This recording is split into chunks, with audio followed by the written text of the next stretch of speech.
14.725 को double decimal में लिखना है तो क्या मैं इसे 14.73 लिखूंगा? नो, इसे मैं 14.72 लिखूंगा। यही इस वीडियो का मेन पार्ट है। जिसने आइस कोड बनाया है उन्होंने ये सोचा है कि अगर 5 आने पे 5 से ज़्यादा रहेगा तो बढ़ाना ही है, कम रहेगा तो घटाना ही है, बट 5 ही रहेगा तो अगर हम हर बार बढ़ा ही लेंगे तो एक तो नाइंसाफ़ी हो जाएगा। दोस्तों आज 2 टॉपिक होगा। पहला होगा फाइनेंस मॉड्यूलस, दूसरा होगा rounding off to unit fineness. Fineness modulus का ये कि जब हम फाइन एग्रीगेट या कोर्स एग्रीगेट का जब हम सिव एनालिसिस करते हैं, उसका फाइनेंस मॉड्यूलस डिटरमाइन करते हैं तो कुछ वैल्यू आता है। मान लो फाइनेंस मॉड्यूलस आया है 2.7 फाइन एग्रीगेट्स के लिए, तो एज एन इंजीनियर उस 2.7 से हमें क्या समझ में आता है, हम उससे क्या समझते हैं, क्या इमेजिन हम कर पाते हैं उससे। देखो आप स्क्रीन पे देख सकते हो कि जितने भी पार्टिकल्स के साइज़ होते हैं starting from 150 microns to 80 mm तक के लिए नंबरिंग दिया गया है। 1 to 10 ऐसा नंबरिंग दिया गया है। 300 माइक्रोन्स के लिए देखो उसमें 2 लिखा होगा, नंबरिंग दिया होगा। फिर 600 माइक्रोन्स के लिए उसमें 3 नंबरिंग दिया होगा। अगर मेरा फाइनेंस मॉड्यूलस का वैल्यू आता है 2.7 तो कैलकुलेशन करो, इससे आपको ये पता चलता है कि आपके फाइन एग्रीगेट्स का एवरेज पार्टिकल साइज लगभग 405 माइक्रोन्स का है। तो फाइनेंस मॉड्यूलस से हमें ये पता चलता है। क्या आपको ये पहले से पता था? पता था तो कमेंट बॉक्स में ज़रूर बताएं। कुछ इसके रिगार्डिंग कुछ राय होगी, ओपिनियन होगी तो आप वो भी शेयर कर सकते हैं, हालांकि कोई करता नहीं है। दूसरा टॉपिक ये है rounding off to unit fineness. Rounding off to unit fineness ये एक पार्ट है। किसका पार्ट है? एक आईएस कोड है, IS code 2, rules for rounding off numerical values. हम जो भी कैलकुलेशंस करते हैं, जो भी वैल्यूज आते हैं उसको जब हम राउंड फिगर करते हैं 4 डेसिमल से 2 डेसिमल या 1 डेसिमल में जब कन्वर्ट करना होता है या फिर होल नंबर में कन्वर्ट करना होता है, हम कुछ राउंड फिगर वैल्यूज़ लेते हैं। तो हम ऐसे कैसे ले लेते हैं भाई? उसका एक रूल होता है, rules for rounding off numerical values. अगर आपने वो आईएस कोड नहीं पढ़ा है तो समझ लो कि आप हर दिन कुछ ना कुछ कैलकुलेशन में कुछ गलती कर रहे हो। एज एन इंजीनियर हमारे काम में प्रिसाइसनेस की बहुत ज़रूरत है। इसके लिए जो राउंड फिगर हम करते हैं उसका कुछ रूल्स है, वो रूल्स हमें पता होना चाहिए। ठीक है, कुछ वैल्यूज़ आपको बताता हूँ। रूल्स तो बहुत सारे हैं, तो वैल्यूज़ आपको बताऊँगा तो थोड़ा अच्छे से समझ में आएगा कि 2.54 ये पॉइंट के बाद 2 नंबर मैंने बताया ना, 2.54 ये डबल डेसिमल में है। अगर मुझे इसे सिंगल डेसिमल में लिखना है तो मैं क्या लिखूँगा? 2.5 लिखूँगा, क्योंकि जो 4 है दैट 4 इज़ लेस देन 5। ठीक है, आपको पता है।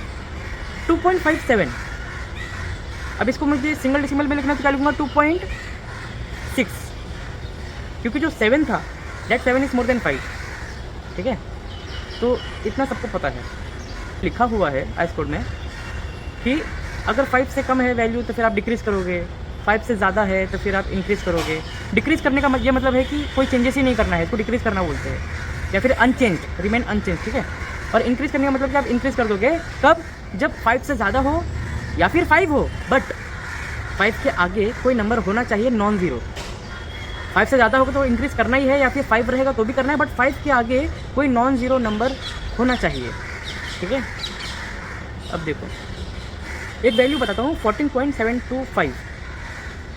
तो अगर मुझे एज अ होल नंबर लिखना है, होल नंबर मतलब जिसमें कोई पॉइंट्स नहीं होते, तो मतलब कि पॉइंट के बाद जो मैं 3 डिजिट बताया 7 to 5 3 डेसिमल, मुझे तीनों भी इरेडिकेट करने हैं, खाली होल नंबर लिखना है। तो 14.725 को मैं 15 लिखूँगा एज अ होल नंबर, क्योंकि पता है कि जो 7 है पॉइंट के बाद दैट 7 इज़ मोर देन 5, तो इसको मैं 15 ही लिखूँगा। अभी 15 ही लिखोगे उसको। बट अगर इसी 14.725 को मुझे सिंगल डेसिमल में लिखना है तो मैं 14.7 लिखूँगा, क्योंकि 7 के आगे जो 2 है दैट 2 इज़ लेस देन 5, तो 7 में कोई चेंजेस नहीं आएगा। ठीक है, अगर मुझे इसी को डबल डेसिमल में लिखना है, 14.725 को डबल डेसिमल में लिखना है तो क्या मैं इसे 14.73 लिखूँगा? नो, इसे मैं 14.72 लिखूँगा। यही इस वीडियो का मेन पार्ट है। इसमें 14.72 इसलिए लिखूँगा क्योंकि जो 2 के बाद जो 5 है वो 5 से बड़ा नहीं है, 5 से छोटा नहीं है, वो 5 ही है।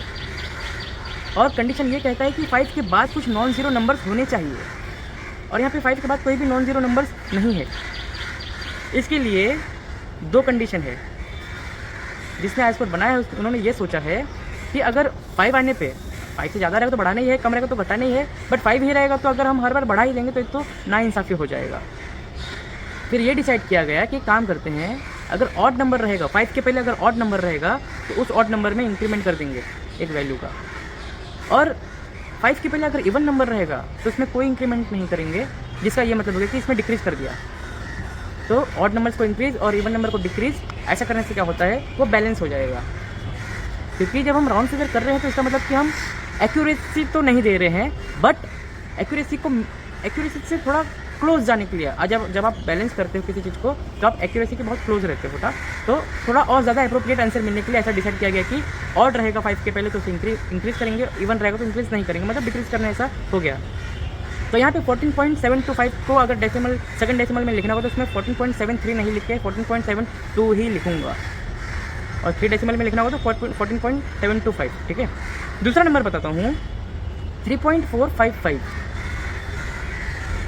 3.455 को अगर मुझे एज अ होल नंबर लिखना है, मतलब जिसमें कोई पॉइंट्स वगैरह ना हो, तो 3.455 को मैं 3 ही लिखूंगा, क्योंकि पॉइंट के बाद जो 4 है, दैट 4 इज लेस देन 5, तो कोई चेंजेस नहीं आएगा 3 में, तो मैं 3 लिखूंगा। बट अगर मुझे सिंगल डेसिमल में लिखना है तो 3.455 को मैं 3.5 लिखूंगा, क्योंकि इस 4 के बाद जो पहला 5 है, उस 5 के बाद एक नंबर है non zero number, that is 5। वो एक अलग बात है कि वो 5 ही है, बट इस 4 के 5 वाले 5 के बाद एक नंबर है दैट इज़ नॉन जीरो, ठीक है। अभी जब मुझे इसे डबल डेसिमल में लिखना होगा तो इसे मैं 3.46 लिखूँगा। 3.46 क्यों? क्योंकि जो दूसरा वाला 5 है, उस 5 के बाद कोई नंबर नहीं है, उस 5 के बाद कोई नंबर नहीं है, तो मैं देखूँगा कि 5 के पहले क्या है, इवन है कि ऑड है। तो लास्ट वाले 5 के पहले जो 5 है, दैट 5 इज़ ऑड। तो जो रूल्स है कि ऑड में बढ़ा देंगे, इवन में नहीं बढ़ाएंगे, उसके हिसाब से मैं दूसरे वाले 5 को, मतलब कि जो 4 के बाद जो 5 है, उस 5 को मैं 6 कर दूंगा। तो सेकंड डेसिमल में लिखने के लिए 3.46 मैं कर दूंगा, और अगर मुझे 3 डेसिमल में लिखना हो तो वही 3.455। तो ये कुछ नया है जो बहुतों को नहीं पता होता है। क्या आपको ये पहले से पता था? अगर थोड़ा सा कन्फ्यूजन लग रहा है तो वीडियोज़ को बार बार देखो, या फिर मुझे आप डायरेक्ट कॉन्टैक्ट करके पूछ सकते हो, कमेंट बॉक्स में पूछ सकते हो। कमेंट बॉक्स में पूछने से क्या होता है, एक ही साथ बहुत लोगों के डाउट्स क्लियर हो जाते हैं अगर मैं आंसर दूंगा तो, या फिर कुछ एक्सपर्ट्स होते हैं, विजी इंजीनियर्स होते हैं, तो वो भी रिवर्ट करते हैं, या फिर मुझ में कुछ मिस्टेक्स रहेंगे तो फिर उसको करेक्ट करते हैं। तो इससे बहुत सारे लोगों के डाउट्स क्लियर हो जाते हैं, जो सिर्फ कमेंट्स पढ़ते हैं बट इन्वॉल्व नहीं होते उसमें, तो उनके भी डाउट्स क्लियर हो जाते हैं, ठीक है। तो ये मेन पार्ट हो गया। आपने इसमें ध्यान दिया होगा कि हम इसमें राउंड फिगर करते करते लेफ़्ट से राइट साइड में जा रहे थे, और ऐसा ही करना चाहिए, ऐसा आईएस कोड में लिखा है। राइट से लेफ्ट साइड जब भी आते हैं तो उसे सक्सेसिव राउंडिंग कहते हैं, दैट इज़ रॉन्ग। रॉन्ग मतलब कि उससे जो वैल्यू आता है वो रॉन्ग होता है। अगर हम राउंड फिगर कर ही रहे हैं तो वैल्यू तो ये भी रॉन्ग ही है, बट मोर अप्रोप्रिएट और लेस अप्रोप्रिएट का बात आ जाता है यहाँ पे। जब हम सक्सेसिव राउंडिंग करते हैं तो हम लेस अप्रोप्रिएट वैल्यूज निकालते हैं। एक नंबर पढ़ के बताता हूँ, 0.5499। अगर मैं लेफ़्ट से राइट जाऊँगा, जैसे जाना चाहिए, तो इसको मैं 0.5499 को सिंगल डेसिमल में मैं 0.5 ही लिखूँगा, 0.5 ही लिखूँगा, क्योंकि 5 के बाद जो 4 है, दैट 4 इज़ लेस देन 5, वो ख़त्म हो गया, 1 स्टेप में ही ख़त्म हो गया। अगर मैं राइट से लेफ्ट आऊँगा तो देखो क्या होता है, 0.5499 को मैं 0.55 बनाऊँगा पहले, क्योंकि 4 के बाद जो 9 था वो तो 5 से बड़ा है बहुत, तो 0.55 कर दूँगा। अब 0.55 हो गया ना, मुझे सिंगल डेसिमल तक लाना है इसको, तो जो सेकंड वाला 5 है, उस 5 के बाद कोई नंबर नहीं है, नॉन जीरो नंबर्स नहीं है। तो फिर कंडीशन के हिसाब से क्या करूँगा, मैं उस 5 के पहले देखूँगा कि वो ऑड नंबर है कि इवन नंबर है। तो उस 5 के पहले जो नंबर है ये 5 है, और ये जो 5 है ये ऑड नंबर है। तो रूल्स के हिसाब से मैं क्या करूँगा, मैं इसको बढ़ा दूँगा, तो ये हो जाएगा 0.6। तो पहले केस में मैंने क्या बताया था, जब मैं लेफ्ट से राइट जा रहा था तो 0.5499 को मैंने 0.5 ही लिखा था। और सेकंड केस में जब मैं सक्सेसिव राउंडिंग किया मतलब स्टेप बाय स्टेप किया, राइट से लेफ्ट आया, इसे सक्सेसिव राउंडिंग कहते हैं, इसमें 0.6 हो गया। एक बार 0.5 है, इसमें 0.6, तो आप खुद ही वैल्यूज़ पढ़ के देखो 0.5499 के सबसे करीब कौन सा वैल्यू है, 0.5 है कि 0.6 है। 0.5499 के सबसे करीब 0.5 है, इसका मतलब कि 0.6 जो वैल्यू आया सक्सेसिव राउंडिंग से वो गलत है। तो हमें राइट टू लेफ्ट कोई भी राउंड फिगर नहीं करना है, कोई भी राउंडिंग नहीं करना है, ठीक है। हालांकि इस आईएस कोड में एक और बहुत इंटरेस्टिंग बात लिखी है कि ऐसा कोई चीज़ हो जो सेफ्टी पॉइंट ऑफ व्यू से बहुत ज़्यादा क्रूशियल हो, जैसे कि गैस सिलेंडर जो होता है उसका थिकनेस कितना होना चाहिए, या फिर वाटर में जो साइनाइड होता है उसका क्वांटिटी कितना होना चाहिए, जो भी है। तो ये सेफ्टी पॉइंट ऑफ व्यू से बहुत इंपॉर्टेंट है ना, कि अगर ये थोड़ा सा भी ऊपर नीचे हुआ तो फिर इसे जान जा सकती है, ठीक है। तो ऐसी चीज़ों के लिए ये बताया है कि वन डायरेक्शन में राउंडिंग करना है। वन डायरेक्शन का मतलब क्या होता है, अगर इसमें स्पेसिफाई किया है कि मिनिमम इतना वैल्यू मैक्सिमम उतना वैल्यू, मान लो कि मिनिमम दिया है 5 और मैक्सिमम दिया है 25 किसी भी चीज़ का वैल्यू, तो अगर मुझे आया है 4.9 जो मिनिमम से सिर्फ 0.1 ही नीचे कम है, तो 4.9 है ना, आप 4.9 को क्या 5 लिखोगे? 4.9 को हम लोग यूजुअली 5 कंसिडर करते हैं ना, बट नहीं, क्योंकि ये सेफ्टी पॉइंट ऑफ व्यू से बहुत क्रूशियल है, तो हमें वन डायरेक्शन में राउंडिंग करना है। वन डायरेक्शन का मतलब क्या होगा कि जो 5 है ये मिनिमम है ना, मिनिमम मतलब कि ये डाउन, हमको राउंड डाउन करना है, राउंड डाउन कहते हैं इसे, मतलब कि हमको नेगेटिव साइड में राउंडिंग करना है। मतलब कि अगर 5 से थोड़ा सा भी कम आया तो उसको मैं 5 नहीं मानकर इसे मैं 4 मानूंगा। तो अगर मुझे 4.9 आया है तो उससे मैं 4.9 को मैं 5 नहीं कहूँगा, 4.9 को मैं राउंड फिगर करके 4 कहूँगा। और मैक्सिमम 25 बोला था ना मैंने, अगर वैल्यू 25.1 आया तो 25.1 को मैं 25 नहीं कंसीडर करूँगा, 26 कंसीडर करूँगा, क्योंकि मुझे वन डायरेक्शन में राउंडिंग करना है। मैक्सिमम बोला था, मैक्सिमम 25 मैक्सिमम, तो 25.1 को मैं 26 कंसीडर करूँगा। तो ये काफ़ी ज़्यादा इंटरेस्टिंग मुझे लगा है, तो सोचा आपसे शेयर कर दूँ। Thank you. आज के लिए इतना ही। कि आपको ये पहले से पता था, कुछ डाउट रहेगा तो ज़रूर पूछना, आपके कुछ कमेंट्स रहेंगे, कुछ राय रहेगा, ओपिनियन रहेगा तो ज़रूर बताना, कुछ करेक्शन रहेगा तो ज़रूर करना प्लीज़।